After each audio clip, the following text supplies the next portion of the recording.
Hi and welcome to episode 42 of Weekly Geek. So this week somebody reached out and asked me the question, how can I make my meetings, my sales meetings more meaningful? How can I get more from them?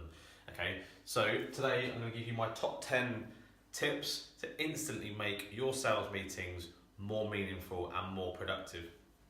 So tip number one is to qualify it.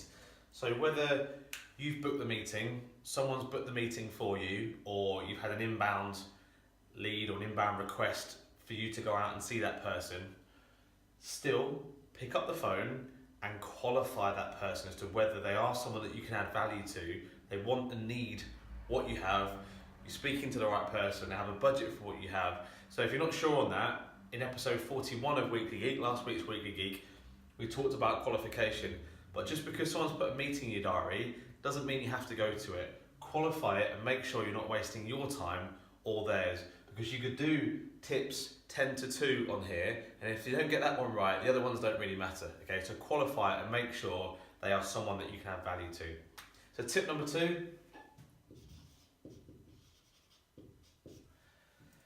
put it in their diary as well as yours. So if you put that meeting over the telephone, make sure you take the person's email address, and when you put it into your Outlook calendar or whatever calendar you use, make sure you send them an invite.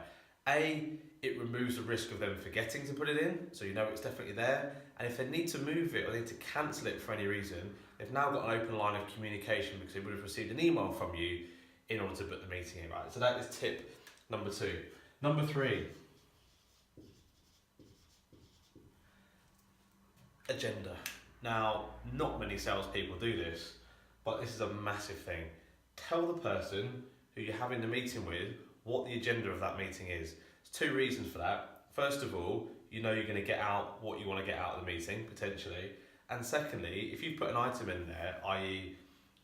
agenda item number 2, like how we can work with you, Mr. Customer, and they turn around and say, well, that's not what I thought you were coming for, then guess what? You've just qualified them out. Number 4. You know where you're meeting and you know who you're meeting. There is no excuse in the world we live in now with social media to not do some research. And I'm not just talking about the business. Do some research on an individual. Find out who they are, find out what they're about, find out what their hobbies are.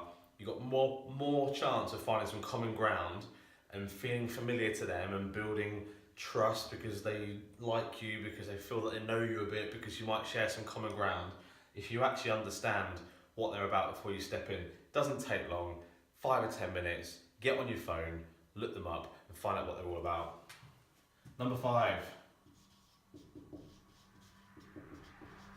never, ever, ever go into a sales meeting without a really clear objective in your own mind about what you want to get out of it. It's as simple as that. Otherwise, you will go in there, have a nice chat for an hour, leave, and think, actually, did I have a good meeting? Did I not have a good meeting? Because you've not got anything to check it off again. So have some really, really clear objectives. Number 6. This is the best one on the list by far. Okay, so if you only do one of these things after qualification, do this one. When you sit down with somebody for the meeting, across the table, you've never met them before, they took a call from you, you booked the meeting, you sat down, please ask them why they took the meeting. And that might sound like a silly thing to do, but just because they've let you through the door, don't start filling your head full of assumptions about why they've let you through the door. So always lead with, Mr. Customer, really, really grateful that you've given up some time for me to come and see you. Why did you take the meeting? Now, the next 20, 30, 40 words that leave their mouth will guide what you need to do, what you need to say, and the problem you need to fix for the rest of the meeting. So please, please, please, always ask why. Listen more than you talk.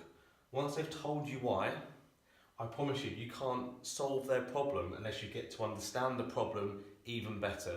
So ask lots of questions and listen more than you talk.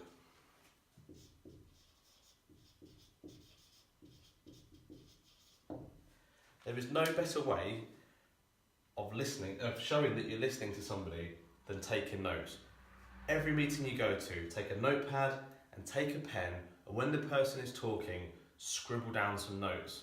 There's two reasons for that. First of all, it shows them visually that you are listening and you're not just not talking, you are actually listening to them.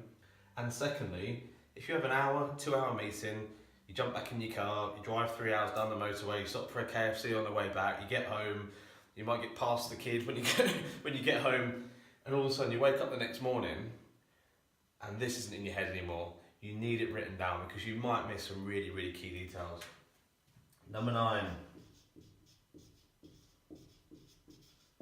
Never, ever, ever, ever leave a meeting without an agreed next step.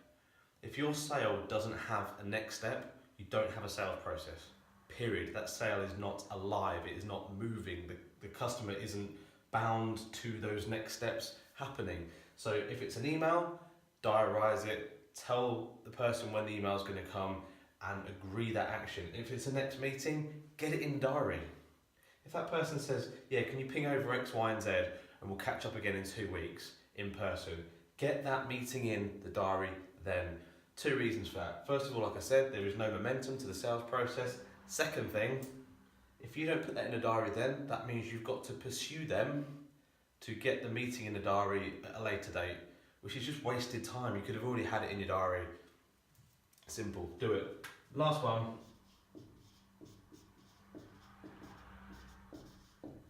Follow up.